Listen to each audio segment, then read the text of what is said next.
I guess you could say I was born into the sport. Santa Claus, when I was 5 years old, brought me catcher's gear. So that's kind of where it started.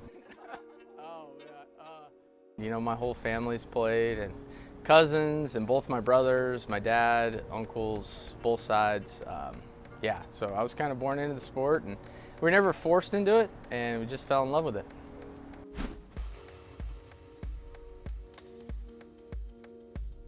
It's very demanding, to say the least. There's so many different factors, you know, from the scouting reports to knowing your pitchers to seeing the adjustments that have been made on, you know, both sides with, you know, mainly your pitcher. And there's so many different things you have to, you know, account for. But that's what I love to do, and that's what makes the job so fun, especially when you get the win after the game.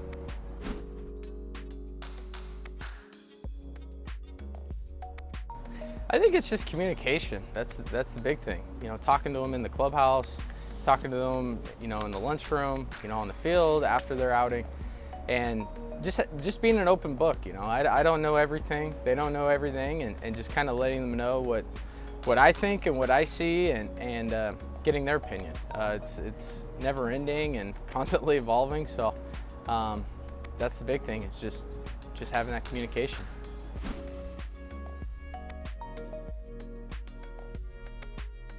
Yeah, I think there's an extremely bright future here in this organization. You know, with Brandon Marsh and Joe Adell, and you know, a guy like Warren to come up, you know, him and get some huge outs for us. And you know, the guys are very hungry, and they're bringing this energy, and it's been awesome.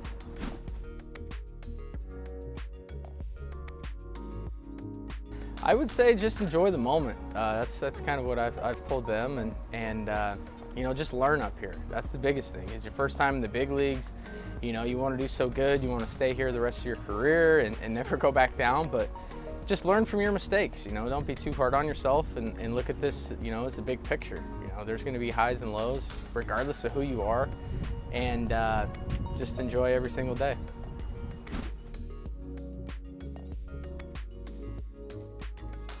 The thing with Shohei is he has, you know, obviously 5 pitches, so he's able to attack hitters totally different ways, from at-bat to at-bat, game to game. So for me, he'd be a tough guy to really game plan for, as far as, you know, knowing what to expect. You know, there's been days where he throws a splitter a lot. There's days where he doesn't, you know, and that's one of his better pitches, and it'll just vary. I mean, you know, you try to see where the opposition is, and most of all see where his strengths are, and he communicates very well, and yeah, it's incredible to see.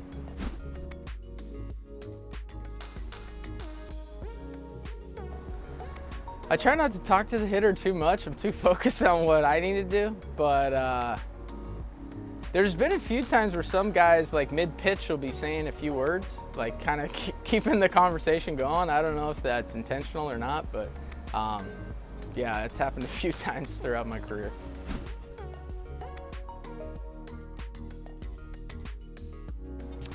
I would say Ryan McCann.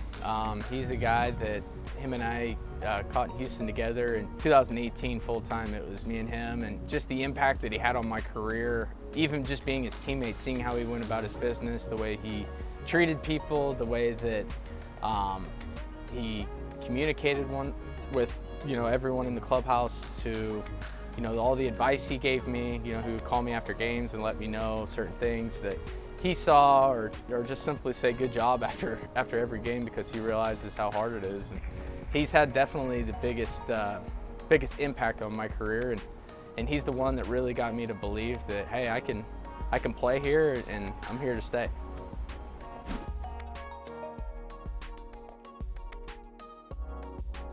I think it's realizing for anyone that umpires are human. You know, they're gonna make mistakes, and just honesty. You know, being honest with them. Hey, you know, where'd you have that one? You know, he might have called it a strike, and it was a ball, and he knows it was a ball, you know, after the fact, and he might be testing you, and just to be honest with him. And just communication is key. You know, just like in life also.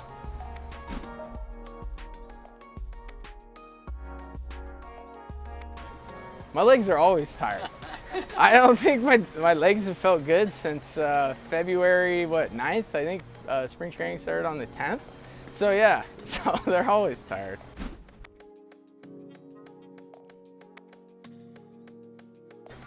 Oof, that's a tough question. I would name it C for a while, or I don't know. Yeah, I would just have it probably like the neon green nowadays, so it's kind of like a little bit of a fashion statement like these kids are all wearing, and I don't know, I'm out of the loop, but yeah, I guess I would call it that.